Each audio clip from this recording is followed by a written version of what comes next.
রাসূল সাল্লাল্লাহু আলাইহি ওয়াসাল্লাম দোয়া করতেন, আল্লাহুম্মা জাআলনি সাবুরা ওয়া জাআলনি শাকুরা ওয়া জাআলনি ফি আইনি সাগীরা ওয়া ফি আয়ুনিন নাসি কাবীরা। হে আল্লাহ, আপনি আমাকে শুকরগুজার বান্দা বানান। হে আল্লাহ, আপনি আমাকে ধৈর্যশীল বান্দা বানান। হে আল্লাহ, আপনি আমাকে আমার নিজের চোখে আমাকে ছোট বানান, মানুষের চোখে আপনি আমাকে বড় বানান। রাসূল সাল্লাল্লাহু আলাইহি ওয়াসাল্লাম নিজ চোখে ছোট থাকতে চেয়েছেন, ফলে গোটা বিশ্বের চোখে রাসূল সাল্লাল্লাহু আলাইহি ওয়াসাল্লামকে বড় মহামানব বানিয়েছেন কে? এখন আপনি নিজের চোখেই যদি বলেন যে আমি অনেক বড়, তাহলে হবে না।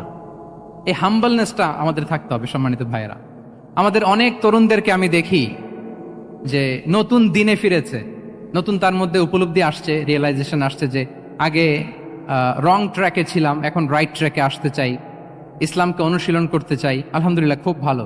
তো তার যখন রিয়েলাইজেশন আসছে, সে কিছু পড়াশোনা শুরু করে দেয়, কিছু পড়াশোনা করে, কিছু স্কলারসদের লেকচার শুনে। তো অনেক তরুণের মধ্যে এই সমস্যাটা একটা কমন ফেনোমেনা, যে একটু পড়াশোনা করে, একটু কিছু স্কলারসদের লেকচার শুনেই ও মনে করে যে আমি সব জেনে গেছি। কি মনে করে? আমি সব জেনে গেছি। এরপরে এখানেই ক্ষান্ত হয় না, এরপরে সে ভুল ধরতে আরম্ভ করে স্কলারসদের। সে বলে যে উনি এই ভুল করছে, উনি এই ভুল করছে, উনি ভ্রান্ত, উনি বাতিল। এরকম একটা কমন ফেনোমেনা আমাদের মধ্যে আছে না নাই বলেন? না, অ্যাবসলিউটলি রং। শিক্ষানবিশ যারা, তারা এটা করবে না। কিছুই শিখেননি আপনি, কিছুই জানেননি, এখনো অনেক দূর যেতে হবে আপনাকে।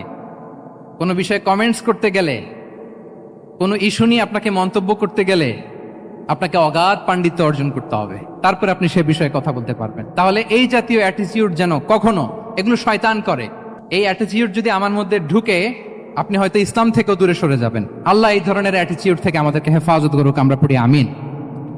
তাহলে সম্মানিত সুধী, being proud of our Muslim identity, এই টপিক নিয়ে আমি দুইটা বিষয়ে কথা বলেছি, যে আমরা কিভাবে আমাদের এই মুসলিম আইডেন্টিটিকে প্রিজার্ভ করবো, প্রোটেক্ট করব, আর কেন আমাদের এই মুসলিম আইডেন্টিটি নিয়ে গর্ববোধ করা উচিত।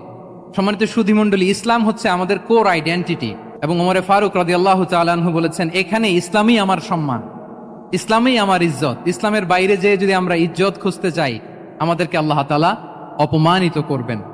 তাহলে আমরা বোল্ডলি যেন এটা বলি যে আমি মুসলিম। আল্লাহ তাআলা বলছেন, ওমান আহসানু কাওলাম মিম্মান দাআ ইলাল্লাহি ওয়া আমিলা সালিহাও ওয়া ক্বালা ইন্নানি মিনাল মুসলিমিন। তার চেয়ে শ্রেষ্ঠ কথা